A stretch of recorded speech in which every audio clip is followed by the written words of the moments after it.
അടുത്തതായി primary data collect ചെയ്യുന്ന വിവിധ മെത്തേഡുകൾ ഏതൊക്കെയെന്ന് നമുക്ക് പരിശോധിക്കാം.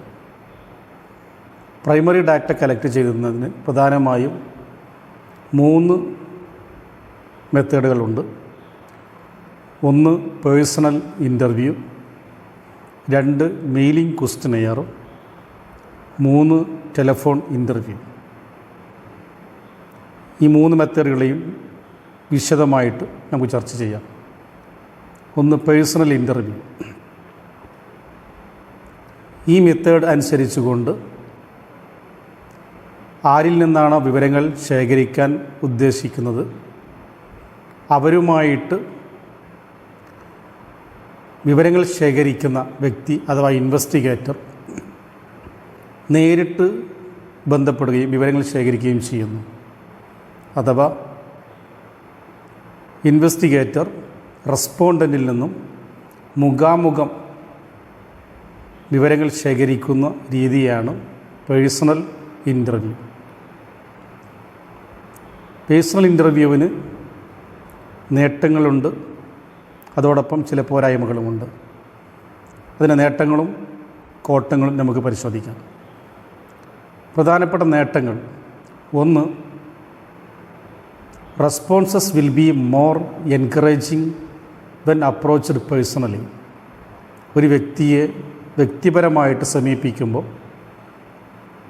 അയാളിൽ നിന്നും പ്രതികരണം കിട്ടുന്നതിനുള്ള സാധ്യത വളരെ കൂടുതലാണ്. 2, information obtained by these method is likely to be more reliable and accurate. ഈ മെത്തേഡ് അനുസരിച്ച് ലഭിക്കുന്ന വിവരങ്ങൾ കൂടുതൽ കൃത്യവും വിശ്വസനീയവുമാണ്. Next, original data are collected.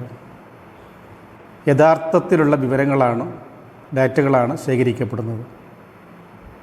4, it is possible to collect supplementary information. യഥാർത്ഥ വിവരങ്ങൾ ശേഖരിക്കുന്നതോടൊപ്പം തന്നെ അനുബന്ധമായ വിവരങ്ങളും ശേഖരിക്കാൻ സാധിക്കുന്നു എന്നതാണ് ഈ മെത്തേഡിൻ്റെ മറ്റൊരു നേട്ടം. 5, misinterpretation on the part of informant could be avoided. ഇൻഫർമൻറ്റിൻ്റെ ഭാഗത്തുണ്ടാകാവുന്ന ധാരണ പിശകുകൾ ഒഴിവാക്കാൻ കഴിയും. Next, uniformity and homogeneity can be maintained. കിട്ടുന്ന വിവരങ്ങൾക്ക് ഏകജാതീയമായ സ്വഭാവം ഉറപ്പുവരുത്താൻ ഇതുകൊണ്ട് സാധ്യമാകുന്നു. പേഴ്സണൽ ഇൻ്റർവ്യൂ മെത്തേഡിൻ്റെ പോരായ്മകൾ എന്തൊക്കെയാണെന്ന് ഇനി നമുക്ക് പരിശോധിക്കാം. ഒന്ന്, chances of bias are more. ബയസിനുള്ള അവസരങ്ങൾ കൂടുതലാണ്. അഥവാ ഒരു ഇൻവെസ്റ്റിഗേറ്റർ ആഗ്രഹിക്കുന്ന വിധത്തിൽ ഒരു ഇൻഫർമൻറ്റിൽ നിന്നും ചോദ്യങ്ങൾ ലഭ്യമാക്കാൻ തക്ക വിധത്തിൽ അദ്ദേഹത്തെ സ്വാധീനിക്കുവാനുള്ള സാധ്യത അല്ലെങ്കിൽ അവസരങ്ങൾ കൂടുതലാണ്. 2, it is expensive and time consuming. ഈ മെത്തേഡ് ചിലവേറിയതാണ്, കൂടുതൽ സമയം എടുക്കുന്നതുമാണ്. 3, an untrained investigator will not bring good results. പരിശീലനം നേടിയിട്ടില്ലാത്ത ഒരു ഇൻവെസ്റ്റിഗേറ്റർക്ക് നല്ല ഒരു റിസൾട്ട് ഈ മെത്തേഡിലൂടെ ഉണ്ടാക്കിയെടുക്കാൻ കഴിയില്ല. 4, it is unsuitable where the area is large. വിവരങ്ങൾ ശേഖരിക്കേണ്ട ഏരിയ വളരെ വലുതാണ് എങ്കിൽ ഈ മെത്തേഡ് അനുയോജ്യമല്ല. Next, presence of the investigator may inhibit respondents from saying what they really think. ഇൻവെസ്റ്റിഗേറ്ററുടെ സാന്നിധ്യം ഒരു റെസ്പോണ്ടൻ്റ് യഥാർത്ഥത്തിൽ ചിന്തിക്കുന്നത് എന്താണോ അല്ലെങ്കിൽ പറയാൻ ആഗ്രഹിച്ചത് എന്താണോ അത് പറയാൻ വിമുഖത കാണിക്കാനുള്ള സാധ്യത കൂടുതലാണ്. These are the various disadvantages of personal interview method. അടുത്തതായി നമുക്ക് അടുത്ത മെത്തേഡ് മെയിലിംഗ് ക്വസ്റ്റനെയർ എന്താണെന്ന് പരിശോധിക്കാം. ഈ മെത്തേഡ് അനുസരിച്ചുകൊണ്ട്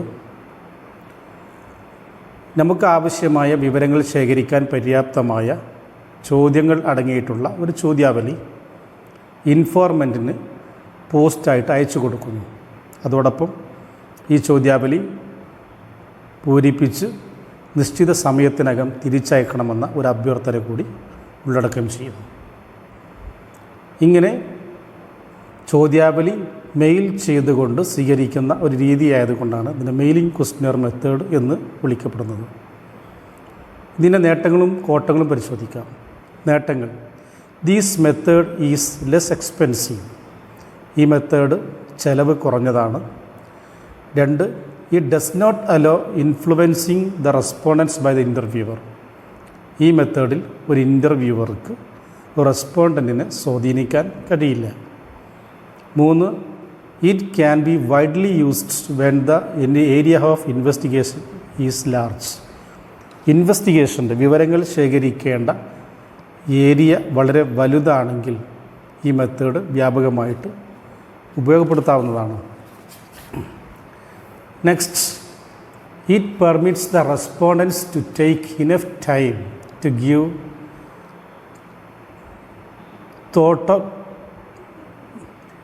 permits the respondents to take enough time to give the proper answer to the questions. ചോദ്യങ്ങൾക്ക് ഉചിതമായ ഉത്തരങ്ങൾ നൽകാൻ മതിയായ സമയം റെസ്പോണ്ടൻറ്റിന് ഈ മെത്തേഡ് പ്രകാരം അനുവദിക്കുന്നു എന്നതാണ് മറ്റൊരു നേട്ടം. Next, online surveys through SMS can be utilised.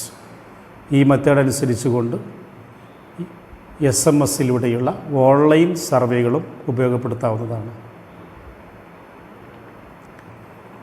ഇനി ഇതിൻ്റെ പോരായ്മകൾ എന്തൊക്കെയാണെന്ന് പരിശോധിക്കാം.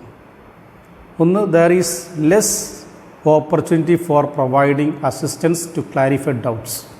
ഒരു ഇൻഫോർമൻറ്റിന് ഉണ്ടായേക്കാവുന്ന സംശയങ്ങൾ ദൂരീകരിക്കുവാനുള്ള അവസരം വളരെ കുറവാണ്. 2, low response rates in case of certain factors like returning the incomplete questionnaire, not returning the questionnaire, loss of questionnaire in the mail.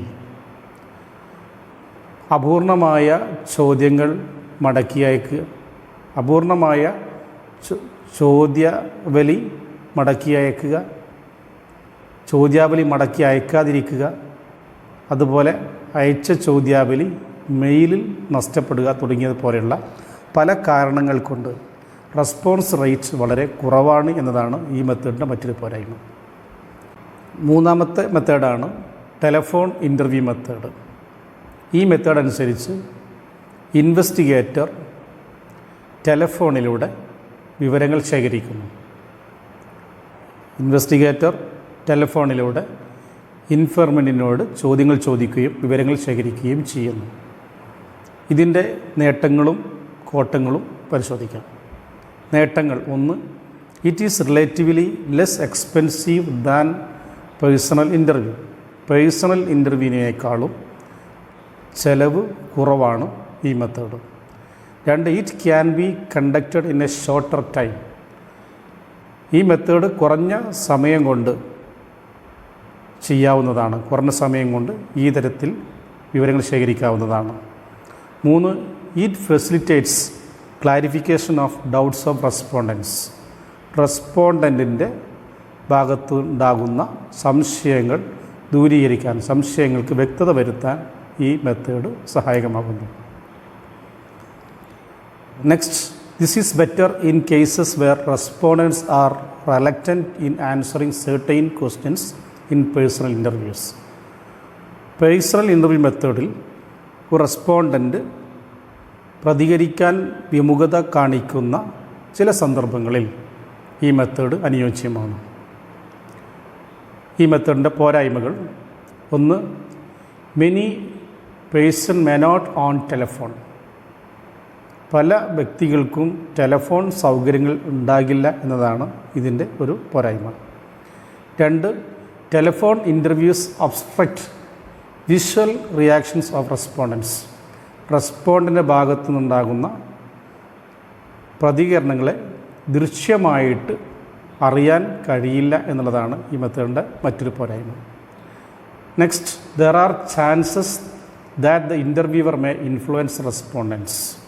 Interviewer റെസ്പോണ്ടൻറ്റിനെ സ്വാധീനിക്കുവാനുള്ള സാധ്യത അല്ലെങ്കിൽ അതിൻ്റെ അവസരങ്ങൾ കൂടുതലാണ് എന്നതാണ് ഇതിൻ്റെ മറ്റൊരു പോരായ്മ. ഇനി ഒരു വിവരങ്ങൾ ശേഖരിക്കുന്നതിന് മുമ്പ് നമ്മൾ നേരത്തെ സൂചിപ്പിച്ചു, ഡാറ്റ കളക്ട് ചെയ്യുന്നതിന് മുമ്പ് അതിന് ഡാറ്റ കളക്ട് ചെയ്യാൻ ആവശ്യമായ ഏറ്റവും പ്രധാനപ്പെട്ട ടൂൾ എന്ന നിലക്ക് ചോദ്യാവലികൾ തയ്യാറാക്കണമെന്ന് പറഞ്ഞു. ഇത്തരത്തിൽ തയ്യാറാക്കിയിട്ടുള്ള ഒരു ചോദ്യാവലി യഥാർത്ഥത്തിലുള്ള സർവേക്ക് മുമ്പ് അല്ലെങ്കിൽ യഥാർത്ഥത്തിലുള്ള സർവേക്ക് ഉപയോഗിക്കുന്നതിന് മുമ്പ് പരിശോധിക്കപ്പെടേണ്ടതായിട്ടുണ്ട്. ആ ചോദ്യാവലിക്കുണ്ടാകുന്ന ന്യൂനതകൾ എന്താണെന്ന് മുൻകൂട്ടി പരിശോധിക്കുന്നതിനും പരിഹരിച്ച് കുറ്റമറ്റതായ ചോദ്യാവലി തയ്യാറാക്കി യഥാർത്ഥ സർവേ നടത്തുന്നതിനും സഹായകമാകുന്നതിന് വേണ്ടിയാണ് ഇത് ചെയ്യുന്നത്. ഇത്തരത്തിലുള്ള സർവേ വിളിക്കുന്ന പേരാണ് പൈലറ്റ് സർവേ. അഥവാ ചോദ്യാവലി തയ്യാറായി കഴിഞ്ഞാൽ യഥാർത്ഥ സർവേ നടത്തുന്നതിന് മുമ്പ് ഏതാനും ഇൻഫോർമൻറ്റിനെ തിരഞ്ഞെടുത്തുകൊണ്ട് ഈ ചോദ്യാവലി ഉപയോഗിച്ചുകൊണ്ട് ഒരു സർവേ സംഘടിപ്പിക്കുന്നു. ഈ സർവേ വിളിക്കുന്ന പേരാണ് പൈലറ്റ്സ് സർവേ എന്ന് പറയുന്നത്. ഇങ്ങനെ പൈലറ്റ് സർവേ നടത്തുന്നതുകൊണ്ടുള്ള പ്രധാനപ്പെട്ട ഗുണങ്ങൾ: ഒന്ന്, it helps in assessing the suitability of questions. ചോദ്യാവലിയിൽ ഉൾക്കൊള്ളിച്ചിട്ടുള്ള ചോദ്യങ്ങളുടെ അനുയോജ്യത കണക്കാക്കാൻ, മനസ്സിലാക്കാൻ ഇത് സഹായകമാകും. മറ്റൊന്ന്, ഇറ്റ് ഗീവ്സ് ക്ലാരിറ്റി. കൃത്യത ഉറപ്പാക്കാൻ സഹായകമാകുന്നു. കൂടാതെ it helps to assess the performance of enumerators. എന്യൂമറേറ്റേഴ്സിൻ്റെ പ്രകടനം വിലയിരുത്താൻ ഇത് സഹായിക്കുന്നു. അതുപോലെ we can understand the cost and time involved in actual survey. യഥാർത്ഥ സർവേയിൽ ഉണ്ടായേക്കാവുന്ന ചെലവും അതിനാവശ്യമായ സമയവും മുൻകൂട്ടി കണക്കാക്കാനും ഇത് സഹായകമാകും. ഇനി നമുക്ക് സർവേ എന്ന് പറഞ്ഞാൽ എന്താണ്, വിവിധ സർവേകൾ ഏതൊക്കെയാണ് എന്നത് സംബന്ധിച്ച് പഠിക്കാം. പ്രധാനമായും രണ്ട് തരത്തിലുള്ള സർവേകളാണുള്ളത്. ഒന്ന് സെൻസസ് സർവേ, മറ്റൊന്ന് സാമ്പിൾ സർവേ. ആദ്യം സെൻസസ് സർവേ എന്താണ് എന്ന് പരിശോധിക്കാം. നമ്മൾ സർവേയെക്കുറിച്ച് പഠിക്കുന്നതിന് മുമ്പ് അറിയേണ്ട പ്രധാനപ്പെട്ട ഒരു പദമാണ് പോപ്പുലേഷൻ അല്ലെങ്കിൽ യൂണിവേഴ്സ്. എന്താണ് പോപ്പുലേഷൻ? സാധാരണ അർത്ഥത്തിൽ നമ്മൾ ഒരു രാജ്യത്തെ ജനങ്ങളുടെ എണ്ണത്തെ പോപ്പുലേഷൻ, ജനസംഖ്യ എന്നതുകൊണ്ട് അർത്ഥമാക്കാറുണ്ട്. എന്നാൽ ഇവിടെ വ്യത്യസ്തമായ ഒരർത്ഥമാണുള്ളത്. പോപ്പുലേഷൻ, സ്റ്റാറ്റിസ്റ്റിക്സിൽ പോപ്പുലേഷൻ അല്ലെങ്കിൽ യൂണിവേഴ്സ് എന്ന പദം കൊണ്ട് അർത്ഥമാക്കുന്നത് സ്റ്റാറ്റിസ്റ്റിക്കൽ എൻക്വയറിയുടെ ഭാഗമായിക്കൊണ്ട് നമ്മൾ വിവരങ്ങൾ ശേഖരിക്കാൻ വേണ്ടി പരിഗണിക്കപ്പെടുന്ന മൊത്തം ഐറ്റംസിനെ ഒന്നിച്ച് വിളിക്കുന്ന പേരാണ് പോപ്പുലേഷൻ അല്ലെങ്കിൽ യൂണിവേഴ്സ് എന്ന് പറയുന്നത്. സെൻസസ് സർവേ എന്ന് പറഞ്ഞാൽ ഇത്തരത്തിൽ ഒരു പോപ്പുലേഷനിലുള്ള മൊത്തം ഐറ്റംസിൽ നിന്നും വിവരങ്ങൾ ശേഖരിച്ചു കൊണ്ടുള്ള സർവേ രീതിയെയാണ് സെൻസസ് സർവേ എന്ന് പറയുന്നത്.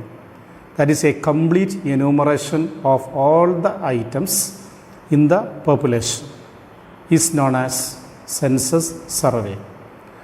ഒരു പോപ്പുലേഷനിലുള്ള എല്ലാ ഐറ്റംസിൽ നിന്നും പൂർണ്ണമായിട്ട് കണക്കെടുത്തുകൊണ്ടുള്ള അല്ലെങ്കിൽ വിവരങ്ങൾ ശേഖരിച്ചു കൊണ്ടുള്ള സർവേ മെത്തേഡിനെയാണ് സെൻസസ് സർവേ എന്ന് പറയുന്നത്.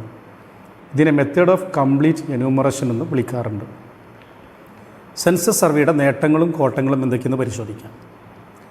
സെൻസസ് സർവേയുടെ പ്രധാനപ്പെട്ട നേട്ടങ്ങൾ: ഒന്ന്, it studies every unit in detail. ഒരു പോപ്പുലേഷനിലെ എല്ലാ യൂണിറ്റുകളെക്കുറിച്ചും വിശദമായിട്ട് പഠിക്കാൻ സാധിക്കുന്നു എന്നതാണ് ഇതിൻ്റെ ഒരു നേട്ടം. 2, the results obtained will be highly accurate and more reliable. ഈ മെത്തേഡ് അനുസരിച്ച് കൊണ്ട് കിട്ടുന്ന വിവരങ്ങൾ കൂടുതൽ കൃത്യതയുള്ളതും കൂടുതൽ വിശ്വസനീയവും ആയിരിക്കും. 3, this method is free from sampling error. ഈ മെത്തേഡ് സാമ്പിളിംഗ് എററിൽ നിന്നും മുക്തമാണ്. 4, collected data R useful for further studies. ഈ മെത്തേഡ് അനുസരിച്ച് കൊണ്ട് കളക്ട് ചെയ്യുന്ന ഡാറ്റകൾ കൂടുതൽ പഠനങ്ങൾക്ക് സഹായകരമാണ്. ഇനി സെൻസസ് മെത്തേഡിൻ്റെ പോരായ്മകൾ എന്തൊക്കെയാണ് എന്ന് പരിശോധിക്കാം. 1, it involves a great deal of time, money and energy. ഈ മെത്തേഡ് അനുസരിച്ച് കൊണ്ട് വിവരങ്ങൾ ശേഖരിക്കുന്നതിന് കൂടുതൽ സമയവും പണവും ഊർജവും ആവശ്യമാണ്. 2, it requires a large army of enumerators. കണക്കെടുപ്പുകാർ എണ്ണം വളരെ കൂടുതലാണ്, അഥവാ വളരെ കൂടുതൽ എന്യൂമറേറ്റേഴ്സ് ഈ രീതിയിൽ വിവരങ്ങൾ ശേഖരിക്കാൻ വേണ്ടി ആവശ്യമാണ്. 3, possibilities of statistical errors.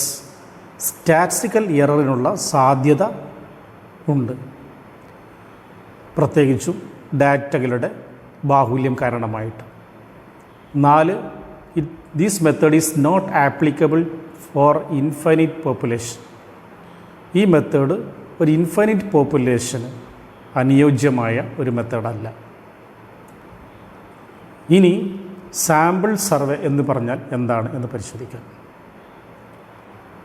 Sample എന്ന് പറഞ്ഞാൽ അതുകൊണ്ട് അർത്ഥമാക്കുന്നത് നമ്മൾ നേരത്തെ സൂചിപ്പിച്ച പോപ്പുലേഷൻ അല്ലെങ്കിൽ യൂണിവൈസ് അതിൻ്റെ ഒരു ഭാഗത്ത് അല്ലെങ്കിൽ ഏതാനും ഐറ്റംസിൻ്റെ ഒരു കൂട്ടത്തെയാണ് നമ്മൾ സാമ്പിൾ എന്നതുകൊണ്ട് അർത്ഥമാക്കുന്നത്. ഇത്തരത്തിൽ ഏതാനും സാമ്പിൾ എടുത്ത് പോപ്പുലേഷൻ്റെ ഏതാനും ഭാഗത്തെ അല്ലെങ്കിൽ അതിൽ നിന്നും തിരഞ്ഞെടുക്കപ്പെട്ട ഐറ്റംസിനെ മാത്രം പരിഗണിച്ചുകൊണ്ട് വിവരങ്ങൾ ശേഖരിക്കുന്ന രീതിയെയാണ് സാമ്പിൾ സർവേ എന്നതുകൊണ്ട് അർത്ഥമാക്കുന്നത്. സാമ്പിൾ സർവേയുടെ നേട്ടങ്ങൾ എന്തൊക്കെയാണെന്ന് പരിശോധിക്കാം.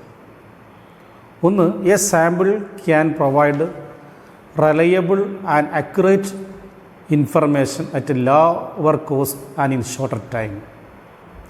ഈ മെത്തേഡ് ഉപയോഗിക്കുന്നത് വഴി കൂടുതൽ വിശ്വസനീയവും കൃത്യമായ വിവരങ്ങൾ കുറഞ്ഞ ചെലവിലും കുറഞ്ഞ സമയത്തിലും ലഭ്യമാകുന്നു എന്നതാണ് ഈ മെത്തേഡിൻ്റെ ഒരു പ്രധാനപ്പെട്ട നേട്ടം. 2, as samples are smaller in size as compared to population, information can be collected in detail by conducting enquiries. പോപ്പുലേഷനുമായി അല്ലെങ്കിൽ പോപ്പുലേഷൻ സർവേയുമായി താരതമ്യം ചെയ്യുമ്പോൾ സാമ്പിൾ സർവേയിൽ ഉപയോഗിക്കുന്ന സാമ്പിളുടെ എണ്ണം ചെറുതായതുകൊണ്ട് ഓരോ ഐറ്റംസിൽ നിന്നും കൂടുതൽ വിവരങ്ങൾ ശേഖരിക്കാൻ, വിശദമായ വിവരങ്ങൾ ശേഖരിക്കാൻ സാധിക്കുന്നു എന്നുള്ളതാണ് ഈ മെത്തേഡിൻ്റെ മറ്റൊരു നേട്ടം. 3, A smaller team of enumerators are required. വിവരങ്ങൾ ശേഖരിക്കാൻ കുറഞ്ഞ എണ്ണം എന്യൂമറേറ്റേഴ്സിനെ മതി എന്നതാണ് മറ്റൊരു ഗുണം. 4, it is the only method that can be used in certain cases. ചില സമയത്ത് ഈ മെത്തേഡ് മാത്രമേ സ്വീകരിക്കാൻ കഴിയുകയുള്ളൂ. ഉദാഹരണമായിട്ട് നമുക്ക് ഒരു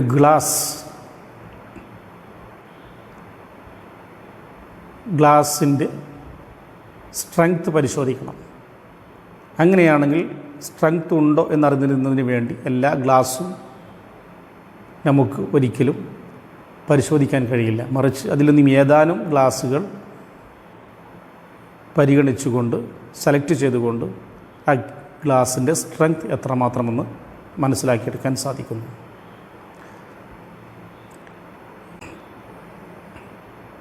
വിവിധ സാമ്പിളിംഗ് മെത്തേഡുകളെ രണ്ടായി തരംതിരിക്കാം. റാൻഡം സാമ്പിളിംഗ് എന്നും നോൺ റാൻഡം സാമ്പിളിംഗ് എന്നും. എന്താണ് റാൻഡം സാമ്പിളിംഗ് എന്ന് നോക്കാം. Random sampling is the technique in which each and every unit of the population has and equal opportunity of being selected in the sample. ഒരു പോപ്പുലേഷനിലെ എല്ലാ യൂണിറ്റുകളും sample ആയി തിരഞ്ഞെടുക്കപ്പെടാൻ തുല്യമായ സാധ്യതയുള്ള ടെക്നിക്കിനെയാണ് റാൻഡം സാമ്പിളിംഗ് എന്നതുകൊണ്ട് അർത്ഥമാക്കുന്നത്. പ്രധാനമായും രണ്ട് തരത്തിലുള്ള റാൻഡം സാമ്പിൾ നമുക്ക് പരിശോധിക്കാം. ഒന്ന് ലോട്ടറി മെത്തേഡ്, രണ്ട് random number table method. Lottery method എന്ന് പറഞ്ഞാൽ ഈ മെത്തേഡ് അനുസരിച്ചുകൊണ്ട് ഒരു യൂണിവേഴ്സ് അല്ലെങ്കിൽ പോപ്പുലേഷനിലുള്ള എല്ലാ ഐറ്റംസിനും നമ്പർ കൊടുത്തുകൊണ്ടോ പേര് കൊടുത്തുകൊണ്ടോ പ്രത്യേകം സ്ലിപ്പുകളിൽ എഴുതുന്നു. അതിനുശേഷം ഒരു പാത്രത്തിൽ നിക്ഷേപിക്കുകയും അതിനെ കലർത്തുകയും ചെയ്യുന്നു. അതിനുശേഷം എത്ര സാമ്പിളുകളാണോ ആവശ്യമായിട്ടുള്ളത് അത്രയും സ്ലിപ്പുകൾ നമ്മൾ എടുക്കുകയും ആ സ്ലിപ്പുകളിൽ രേഖപ്പെടുത്തിയിട്ടുള്ള നമ്പറുകൾ അല്ലെങ്കിൽ പേരുകൾ നമ്മൾ സാമ്പിളുകളായി പരിഗണിക്കപ്പെടുകയും ചെയ്യുന്നു. ഈ രീതിയെയാണ് ലോട്ടറി മെത്തേഡ് എന്ന് പറയുന്നത്. രണ്ടാമത്തെ മെത്തേഡാണ് റാൻഡം നമ്പർ ടേബിൾസ്. വിവിധ തരത്തിലുള്ള സ്റ്റാൻഡേർഡ് റാൻഡം നമ്പർ ടേബിളുകൾ അവൈലബിൾ ആണ്. ഇത്തരം റാൻഡം നമ്പർ ടേബിളുകൾ ഉപയോഗിച്ചുകൊണ്ട് സാമ്പിളുകൾ തിരഞ്ഞെടുക്കപ്പെടുന്ന രീതിയെയാണ് റാൻഡം നമ്പർ ടേബിൾ എന്ന് പറയുന്നത്. ഇവ പബ്ലിഷ് ചെയ്യപ്പെട്ട രൂപത്തിലും അതല്ലെങ്കിൽ അനുയോജ്യമായ സോഫ്റ്റ്വെയറുകൾ ഉപയോഗിച്ചുകൊണ്ടൊക്കെ നമുക്ക് കണ്ടെത്താൻ കഴിയുന്നവയാണ്. ഇനി നോൺ റാൻഡം സാമ്പിളിംഗ് എന്താണെന്ന് പരിശോധിക്കാം. Non random sampling means a method in which all the items of the population do not have an equal chance of being selected into the sample. ഒരു പോപ്പുലേഷനിലെ അല്ലെങ്കിൽ യൂണിവേഴ്സിലെ എല്ലാ ഐറ്റംസും സാമ്പിളുകളായി തിരഞ്ഞെടുക്കപ്പെടാൻ തുല്യമായ സാധ്യതയില്ലാത്ത ടെക്നിക്കിനെയാണ് നോൺ റാൻഡം സാമ്പിളിംഗ് എന്ന് പറയുന്നത്.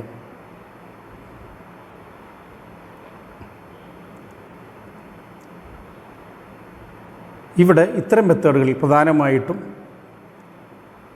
ഒരു ഇൻവെസ്റ്റിഗേറ്ററുടെ താല്പര്യങ്ങൾക്കനുസരിച്ച് കൊണ്ടായിരിക്കാം ഒരുപക്ഷെ സാമ്പിളുകൾ തിരഞ്ഞെടുക്കപ്പെടുന്നത്. അതുകൊണ്ട് അത്തരം കേസിൽ അയാളുടെ അഭിപ്രായത്തിനനുസരിച്ച് കൊണ്ട് അല്ലെങ്കിൽ താല്പര്യത്തിനനുസരിച്ച് കൊണ്ടുള്ള സാമ്പിൾ തിരഞ്ഞെടുക്കപ്പെടാനുള്ള സാധ്യത വളരെ കൂടുതലാണ്. അതുകൊണ്ട് പോപ്പുലേഷനിലെ എല്ലാ ഐറ്റംസിനും സാമ്പിളായി തിരഞ്ഞെടുക്കപ്പെടാനുള്ള തുല്യമായ അവസരം ഈ മെത്തേഡിൽ കിട്ടുന്നില്ല. ഇനി sampling error, non sampling error.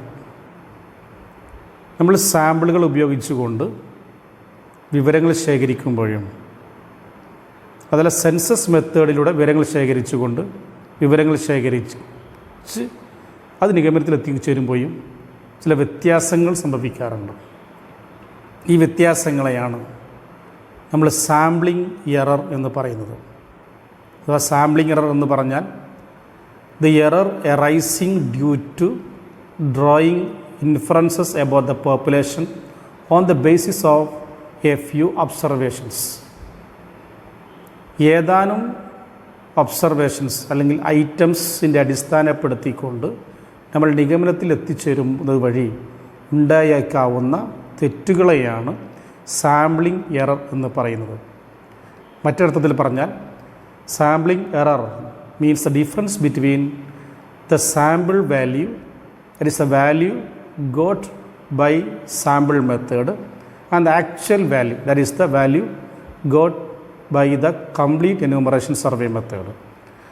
Sample method അനുസരിച്ചുകൊണ്ട് ലഭ്യമാകുന്ന വാല്യൂ സാമ്പിൾ വാല്യൂവും കംപ്ലീറ്റ് എനുമറേഷൻ സർവേ അഥവാ സെൻസസ് മെത്തേഡ് അനുസരിച്ചുകൊണ്ട് ലഭ്യമാകുന്ന ആക്ച്വൽ വാല്യൂവും തമ്മിലുള്ള വ്യത്യാസത്തെയാണ് സാമ്പിളിംഗ് എറർ എന്ന് പറയപ്പെടുന്നത്. ഇനി മറ്റൊരു എററാണ് non sampling error. Non sampling error എങ്ങനെയാണ് സംഭവിക്കുന്നത് എന്ന് പരിശോധിക്കാം. സാമ്പിളിംഗ് എററിനേക്കാളും ഗൗരവമായിട്ടുള്ള ഒരു എററാണ് നോൺ സാമ്പിളിംഗ് എറർ. കാരണം സാമ്പിളിംഗ് എററിനുണ്ടാകുന്ന എററുകൾ സാമ്പിളുകളുടെ എണ്ണം കൂട്ടുക വഴി പരിഹരിക്കാൻ കഴിയും.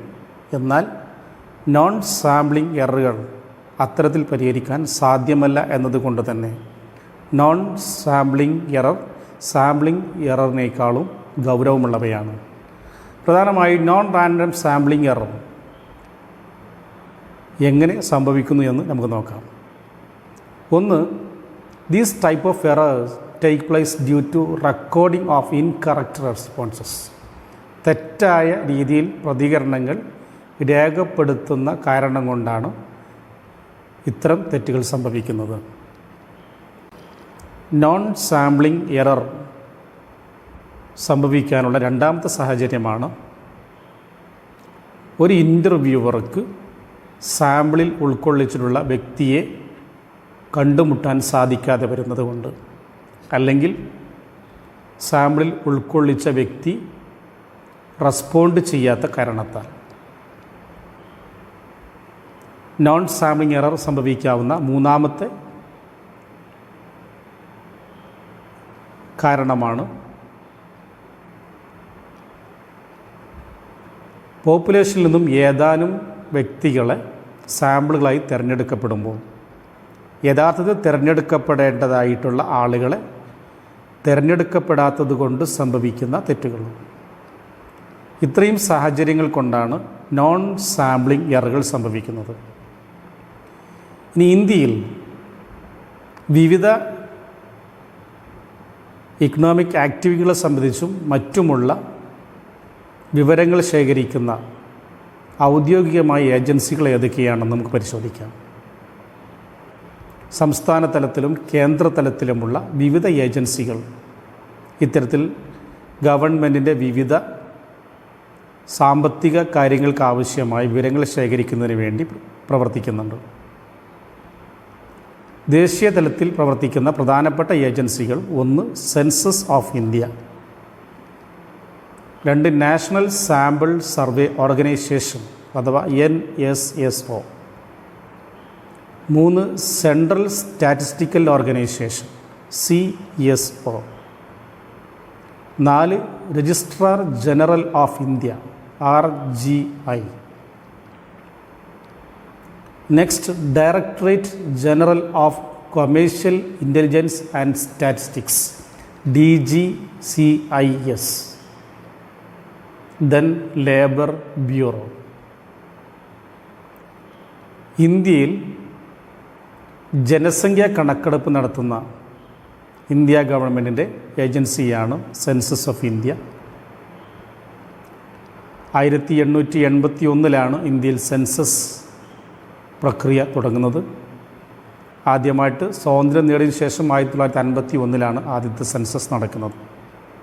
ഈ സെൻസസ് സർവേയിലൂടെ രാജ്യത്തിൻ്റെ ജനസംഖ്യയുടെ വലിപ്പം, ജനസാന്ദ്രത, സ്ത്രീ പുരുഷ അനുപാതം, സാക്ഷരതാ നിരക്ക്, ഗ്രാമീണ നഗര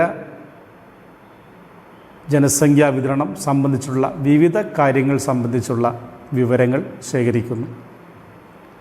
ഇത്രയുമാണ് നമുക്ക് ഈ രണ്ടാമത്തെ കളക്ഷൻ ഓഫ് ഡാറ്റ എന്ന ചാപ്റ്ററിൽ പഠിക്കാനുള്ളത്. മൂന്നാമത്തെ ചാപ്റ്റർ അടുത്ത വീഡിയോയിലൂടെ നമ്മൾ ചർച്ച ചെയ്യുന്നതാണ്. തുടർച്ചയായ വീഡിയോകൾ സമയബന്ധിതമായി നിങ്ങൾക്ക് ലഭിക്കുന്നതിന് വേണ്ടി നിങ്ങൾ ചാനൽ സബ്സ്ക്രൈബ് ചെയ്യുക, ലൈക്ക് ചെയ്യുകയും ഷെയർ ചെയ്യുകയും ചെയ്തുകൊണ്ട് ഈ വീഡിയോ കൂടുതൽ സുഹൃത്തുക്കളിലേക്ക് എത്തിക്കുക. നന്ദി.